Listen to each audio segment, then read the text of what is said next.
Hello and welcome to another Eucharistic reflection sponsored by St. Alphonsus Rodriguez Church in Woodstock, Maryland. Today I'd like to share with you just one instance of what I've found to be many Eucharistic miracles that have been detailed online and in most cases sanctioned by the Church. What I find interesting is certainly there have been many instances of these over the years and over the centuries, but how many have occurred in my own lifetime or even in the last 20 years in this century?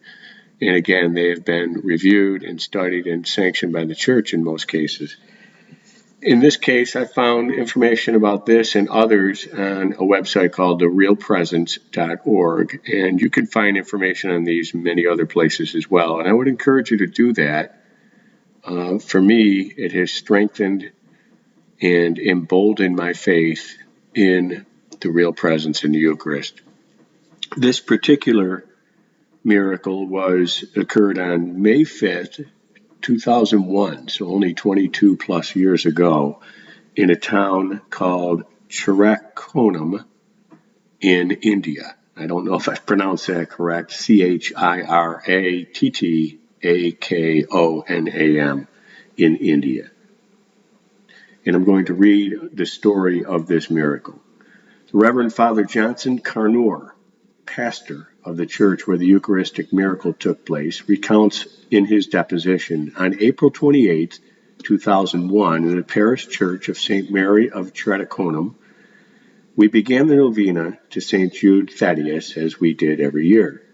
At 8:49 a.m., I exposed the Most Holy Sacrament in the monstrance for public adoration.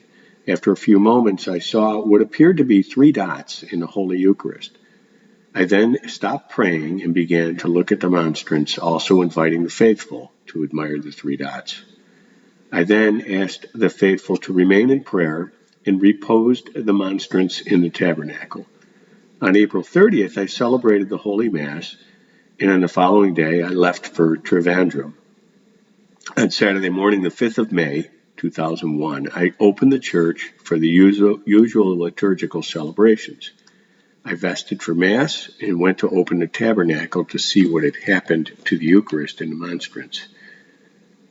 I immediately noted in the host a figure to the likeness of a human face. I was deeply moved and asked the faithful to kneel and began praying. I thought I alone could see the face, so I asked the altar server what he noticed in the monstrance. He answered, "I see the figure of a man." I noticed that the rest of the faithful were looking intently at the monstrance. We began adoration, and as the minutes went by, the image became more and more clear. I did not have the courage to say anything, and I began to cry. During adoration, we have the practice of reading a passage from Holy Scriptures. This is the part that gets me the most. The reading of the day was the one from chapter 20 in the Gospel of John, which narrates the story of when Jesus appeared to St. Thomas and asked him to look at his wounds.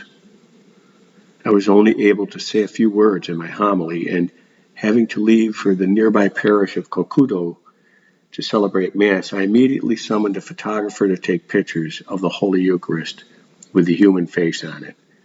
After 2 hours, all the photos were developed. With the passing of the time, the face in every photo became more and more clear.